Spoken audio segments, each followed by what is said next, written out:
Tonight, award-winning Oregonian reporter Les Zaitz talks with the OSU media students on how to be an effective journalist. Then why throw out that trash when you could recycle it or even make some cool art projects? We're looking at how some students are creating recycled masterpieces.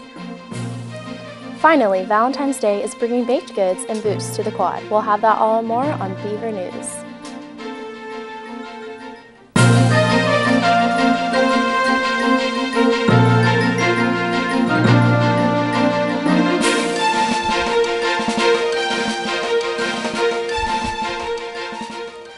Good evening and welcome to your Wednesday night edition of the Beaver News. I'm Anna Singer.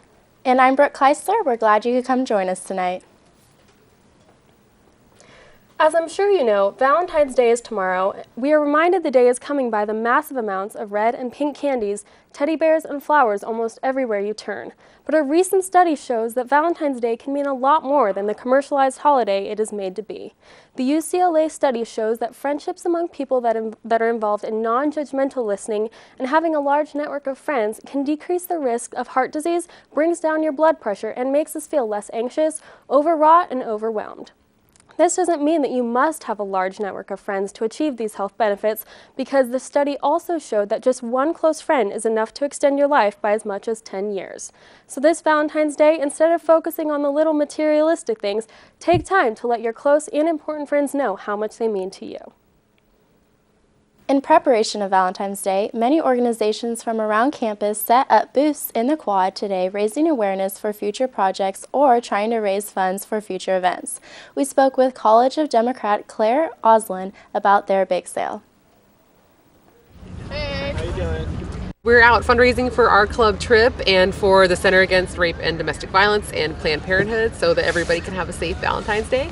And it's been a really good day, super positive, lots of donations. We're selling out of all of our goodies and yeah, trying to foster good friendship and cheer the day before Valentine's Day. It's time to get out and buy something for your lady friends or your guy friends and save the couple stuff for tomorrow. So It's been great. I think we'll make it an annual thing because it's been a really good turnout and we'd love to fundraise for these two organizations more often. And the College of Democrats aren't the only ones selling baked goods for a cause. The Beaver News talked with Food Drive Coordinator Danny Warren about their third annual silent auction. So this is actually our third annual Valentine silent auction. Started just to raise money for the OSU Food Drive. I'm the coordinator for the food drive in our department. We're very competitive, and so we were competitive for charity. We more than doubled our profits last year. I had more stuff. This year we went out and got a lot more donations from local businesses and restaurants, as well as donations from our own employees. You get to walk away with something for yourself, but all of that money goes directly to the OSU Food Drive. Even the OSU Taekwondo team was out in the quad today selling more sweet treats. And we're just here today working with the school to do a fundraiser just to raise money for our club and also to raise awareness. We are also having a self-defense clinic next week, which we're trying to raise awareness for. Though it may seem like university campuses are active, studies show that four-year universities have dropped physical education requirements to the lowest they've been in several years. In the 1920s, every student was required to take physical education classes, and now that number is at an all-time low of 39%.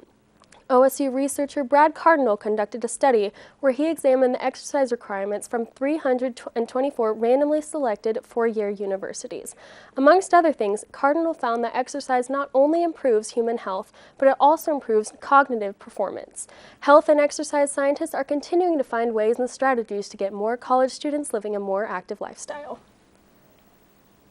On Monday, 20-year-old Andrew Franklin Wagner pled not guilty to speeding and reckless driving charges in Benton County Circuit Court. According to police reports, Wagner crashed his 1998 Pontiac Firebird on Saturday after a high-speed police chase west of Philomath. After the crash, Wagner left the vehicle and three of his passengers in terrible condition. All passengers had to be admitted to the local hospital for treatment. During the arrest, a deputy on scene said that Wagner bragged to him that he had hit a speed of 140 miles per hour before he lost control of his vehicle. Wagner said he sped away from the police because he didn't want his car to be towed. Wagner's license was previously suspended due to pending charge of driving under the influence of intoxications. This afternoon, George Polk Award winner and four-time winner of the Bruce Bear Award, Les Zaitz, spoke with the media students about the skills needed to be a good reporter. Zaitz was a reporter with the Oregonian in the early 70s and was a key investigator in the Ranichi conspiracy in Central Oregon. Zaitz currently works with the Oregonian as an investigative reporter and also owns his own newspaper and operates a ranch in Eastern Oregon. Here's a clip from today's presentation.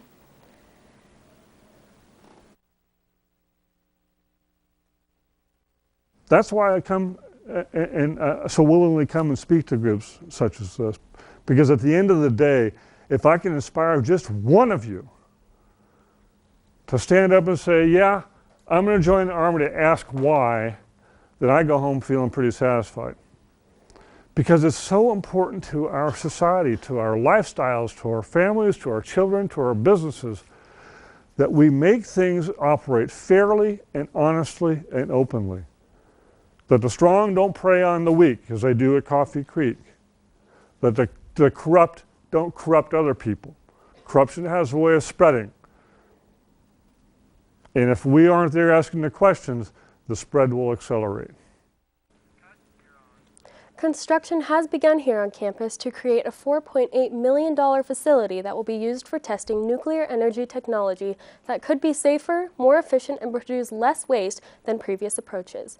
This is a new concept that researchers expect to help matters such as producing electricity, hydrogen to power automobiles, and steam for a building complex.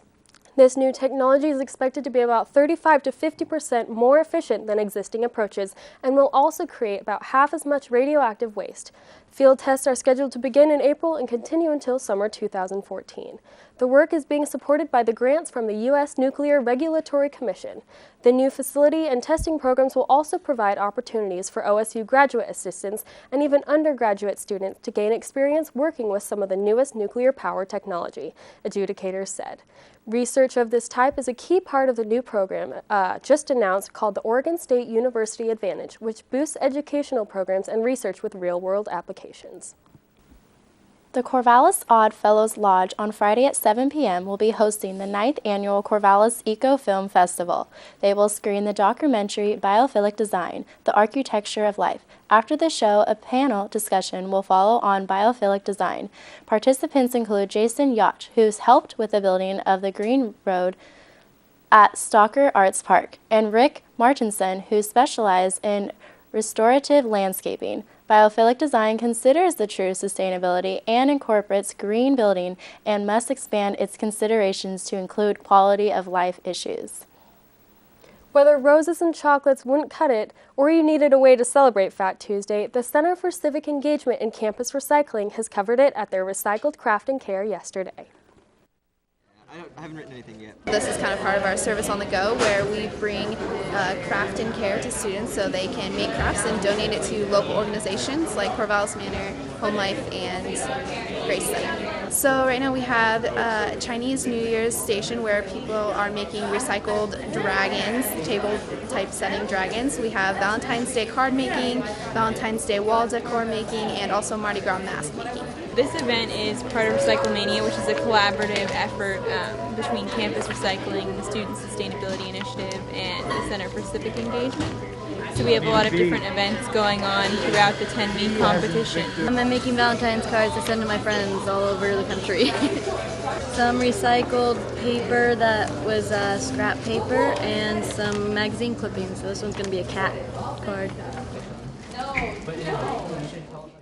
Of course, the campus cause wouldn't be complete without a little friendly competition with the Ducks. The campus-wide version of Recyclemania pits U of O versus OSU in a competition that runs from January 20th to March 30th.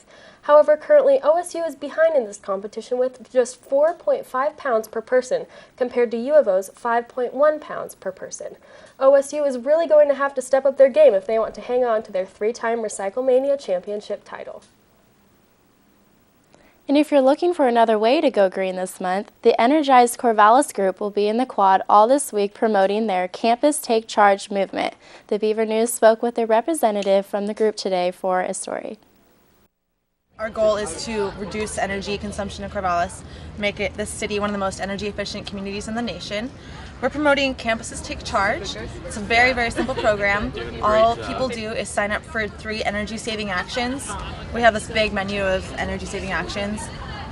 Some are really simple, like unplugging your electronics when you're not using them. Some are more difficult, like sealing cracks in your foundation of your house and whatnot, and having a meat-free week. And at the end of the month, people fill out a really short survey answering a few questions, and then they get entered into a raffle to win cash prizes, and they also get coupons in the mail for local Corvallis businesses. And that's it. That's all people do, and it's simple, easy, good for the planet. Direct install is one of the awesome things you can sign up for, and as long as you're a Pacific Power or Northwest Natural customer, you can get up to 10 free CFL light bulbs that save a lot of energy on your power and electricity on your power bill, save money. And you get a free shower head and up to 3 faucet aerators that save a lot of water also. This Friday in the MU Lounge, you can find viola Kate Hamilton and pianist David Oliver perform a 45-minute set. Music a la carte has been carried on tradition since 1969 that is put on by the music department every Friday here at OSU. It's a perfect opportunity to take 45 minutes out of the busy college life to go eat lunch and listen to some music that you normally wouldn't get a chance to hear. Well, since we're on the topic of music, let's go to our music news beat with Emily Berkey. Hello, Beaver Nation. I'm Emily Berkey with your Beaver News Beat. Let's find out what's going on the radio. The Shook Twins, an acoustic duo, are going to be special guests on the Rusty Trombone Show on Thursday in preparation for their Valentine's Day performance at the Majestic Theater. Here's a clip from their work. Two drifters off to see the world. So we're Shook Twins. We've known each other for a while now. We've been playing music for 8 years together, live in front of people. And it's progressed, thank God. We'll be playing on Valentine's Day at the Majestic Theater in Corvallis. We're very excited about that. We'll spend Valentine's Day with all of our friends and boyfriends and girlfriends. Yes, it'll be the most romantic thing that we've ever done. Spend yours with us! Drifter. Quit Playing Games, a weekly show on KBVR FM that focuses on love, relationships, and sex, will be hosting a live show this Friday in the MU Quad. The show will go live from 12 noon to 2 p.m. with special guest, Professor of Sexual Health, Dr. Kathy Greaves, to answer students' questions about sex, relationships, and other love-related issues. In TV music news, our live concert show, Locals Live, hosted a Portland-based electropop duo called Ask Her in Grey. Ask Her in Grey's lyrics explore everything from science fiction and political turmoil to love, life, and death. Time travel is the concept behind Twin Paradox, their newest album set to drop on April 5th. To hear more local bands every week, check out our live concert show, Locals Live, on KBVR every Friday at 6 p.m. This week, Locals Live will be hosting a rock and roll band called Death Mountain Rotor Cloud in the studio. And that is your music news beat. Well, that's all the time we have for you tonight. I'm Anna Singer. And I'm Emily Berkey. We're glad you could join us tonight. For more of your Beaver News, be sure to find us on Facebook, watch us on YouTube, or follow us on Twitter at Beaver News. Have a good night.